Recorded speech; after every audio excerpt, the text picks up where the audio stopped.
Movie के start में हम देखते हैं कि दिव्या नाम की लड़की अपने बच्चे को चुप करवा रही होती है।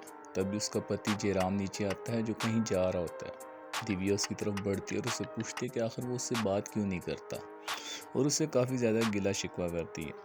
तब भी जयराम नीचे बैठता है और उसके सामने एक साइकेट्रिस्ट का कार्ड रखता है, मानो वो दिव्या को ये बता रहा होता है कि वो मेंटली तौर पर इल है।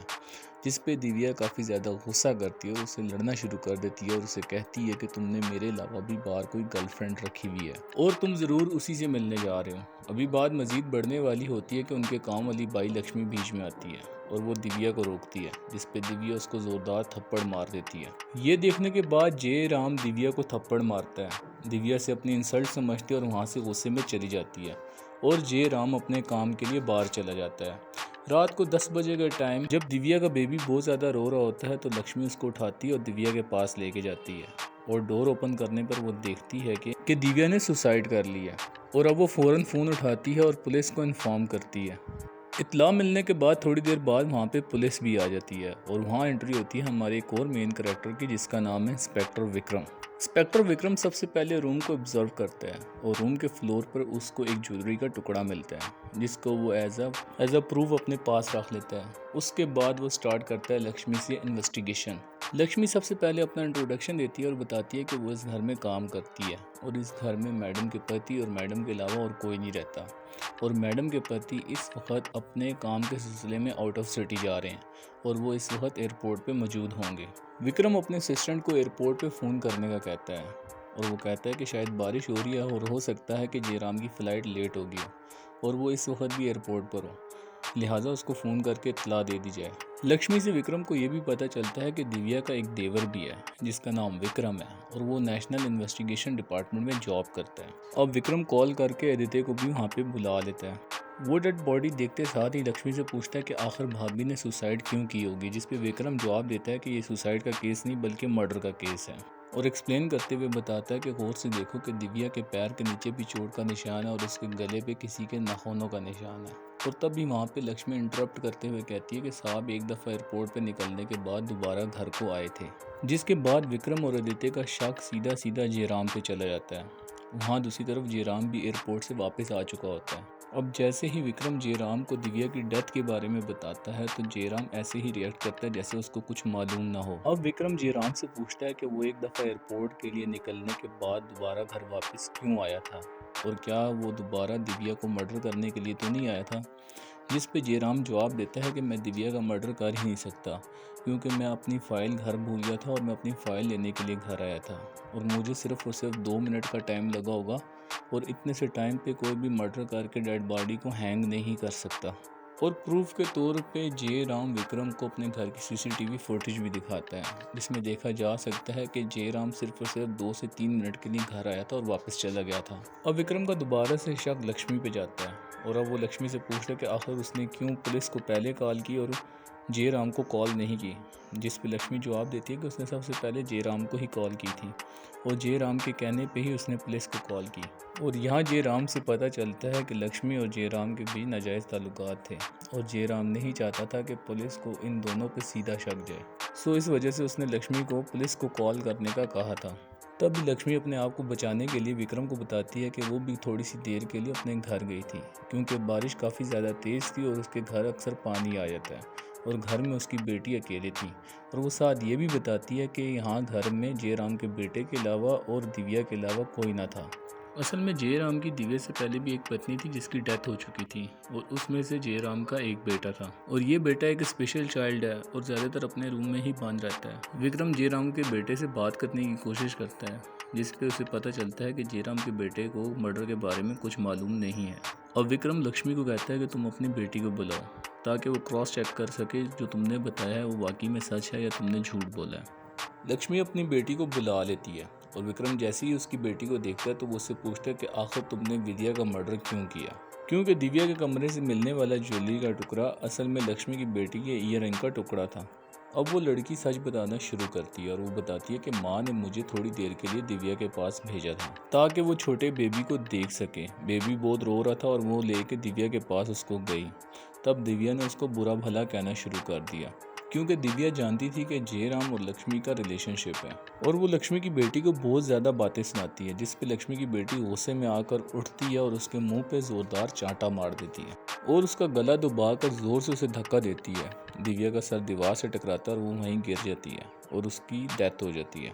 और जब ये बात लक्ष्मी को पता चलती है तो लक्ष्मी उसकी डेड बॉडी को टांग देती है ताकि देखने वाले को ये लगे कि दिव्या ने सुसाइड किया है। और हमें फ्लैशबैक में दिखाया जाता है कि लक्ष्मी की बेटी असल में जयराम और लक्ष्मी की बेटी होती है और जब भी दिव्या लक्ष्मी की बेइज्जती करती होती है तो उसकी बेटी को उस पर बहुत ज़्यादा गुस्सा आता होता है और यही वजह थी कि उस रात उसने उसका मर्डर कर दिया। अगली सुबह डेड बॉडी को पोस्टमार्टम के लिए हॉस्पिटल ले जाया जाता है। वहाँ डॉक्टर बताता है कि दिव्या की डेथ सर पे चोट लगने से नहीं हुई बल्कि ख़ास किस्म के जहर खाने से हुई है, जिसका मतलब ये था कि दिव्या का मर्डर कोई और है और अब विक्रम और आदित्य को नए सिरे से केस की इन्वेस्टिगेशन करनी होगी। इसलिए वो जयराम के पास दोबारा जाते हैं और वो जयराम को बताते हैं कि दिव्या की मौत सर पे चोट लगने से नहीं बल्कि जहर की वजह से हुई है। और जैसे ही जयराम का बेटा ये बात सुनता है तो वो भाग के अपनी रूम की तरफ जाता है और जाके छुप जाता है। विक्रम उसका पीछा करता है और उसकी कबर्ड चेक करता है और उसको कबर्ड में से एक जहर की शीशी मिलती है और वो जयराम के बेटे से इन्वेस्टिगेशन स्टार्ट करता है और यहाँ उसे पता चलता है कि उसी ने उस रात जूस के अंदर जहर मिला के दिव्या को दिया था क्योंकि वो दिव्या से नफरत करता था। दिव्या उसकी सुतेली माँ थी।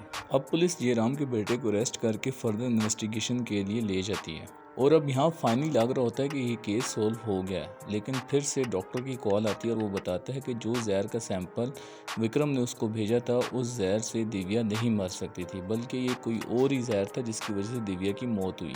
यानी उस रात दिव्या को किसी और ने भी जहर दिया था और ये जहर ऐसा था जिसको ट्रेस नहीं किया जा सकता, जिसका मतलब ये था कि मर्डरर काफ़ी ज़्यादा प्रोफेशनल और हाईली इंटेलिजेंट है। नेक्स्ट डे हम देखते हैं कि जयराम का नेबर विक्रम को बताता है कि उसके घर के सीसीटीवी कैमरा में मर्डरर की फुटेज रिकॉर्ड हुई है और वो उनको अपने घर ले जाके मर्डर की फुटेज दिखाना चाहता है। और वो फुटेज में देखते हैं कि एक बाहर का आदमी उनके घर खिड़की से घुसता है और ये वही शख्स हो सकता है जिसने मर्डर किया। अब विक्रम अपने ऑफिस में आके गहरी सोच में चला जाता है और वो बार बार केस के बारे में सोच ही रहा होता है कि अचानक उसे कॉल आती है और ये कॉल लैब से होती है जहाँ पे उसे पता चलता है कि लैब में किसी ने आग लगा दी और सारे प्रूफ्स को जला दिया। और वहाँ विक्रम को आदित्य का आईडी कार्ड मिलता है जिसे वो अपने असिस्टेंट को दिखाता है। यानी अब उसको साफ क्लियर था कि ये मर्डरर आदित्य ही है और आदित्य ने ही प्रूफ को जलाने के लिए लैब में आग लगाई है।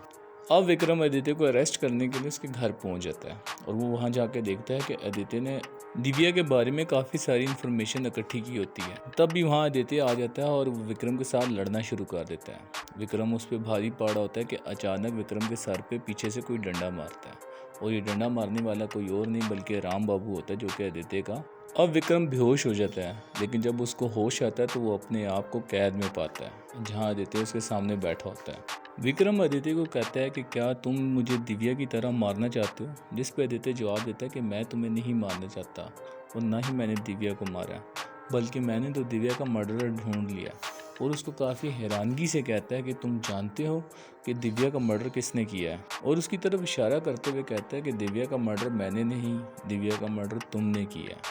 और वो उसको बताता है कि मुझे तुम पे शुरू से ही शक था और उस दिन सीसीटीवी फुटेज देखने के बाद मुझे यकीन हो गया कि मर्डर घर का नहीं बल्कि बाहर का इंसान है और मैं दिव्या के बारे में कुछ भी नहीं जानता था सिवाय इसके कि वो मेरे भाई की पत्नी है। सो मैंने दिव्या के बारे में इन्वेस्टिगेशन करना स्टार्ट की। मैं उसके घर गया और उसकी नानी से मिला और जहाँ मुझे ये पता चला कि दिव्या का विक्रम नाम का एक बॉयफ्रेंड था, जिसके बाद मेरा शक और गहरा हो गया और मैंने तुम्हारा पीछा करना शुरू किया। और एक दिन तुम्हें मैंने वॉच की दुकान पे देखा। वहाँ के कर्मचारी से पूछने पे मुझे पता चला कि तुम अपनी घड़ी की पिन रिप्लेस कराने आए थे और तभी वो एविडेंस पैकेट निकाल कर उसकी घड़ी की पिन दिखाता है कि क्या ये वही पिन है, और बताता है कि जयराम के घर के बैक साइड पर जहाँ से मर्डरर ने घर में प्रवेश किया था वहाँ से उसे ये पिन मिली। और विक्रम को बताता है कि उसने जब इस पेन का फोरेंसिक कराया तो उसे पता चला कि इस पेन के टिप पे वही जहर लगा हुआ है जो जहर दिव्या की बॉडी से मिला था। और मुझे जब यकीन हो गया कि दिव्या का मर्डर तुमने किया तो मैंने तुम्हारे कांस्टेबल को पहले ही बता दिया था कि अनकरीब तुम मेरे पर डाउट डालोगे। और मुझे इस केस में इन्वॉल्व करने की कोशिश करोगे, जिसके बाद कांस्टेबल ने मेरा साथ दिया। विक्रम ये जानने के बाद कि उसका जुर्म साबित हो गया अपने एंड की स्टोरी सुनाता है और वो बताता है कि वो एक बहुत ही गरीब बच्चा हुआ करता था। जैसे जैसे वो बड़ा हुआ उसकी मुलाकात दिव्या से हुई और दिव्या से उसको प्यार हो गया। उसको पुलिस में नौकरी मिल चुकी थी। सीनियर ऑफिसर उससे काफ़ी ज़्यादा खुश थे। एक दिन सीनियर ऑफिसर ने उसे अपनी बेटी के साथ शादी करने का कहा।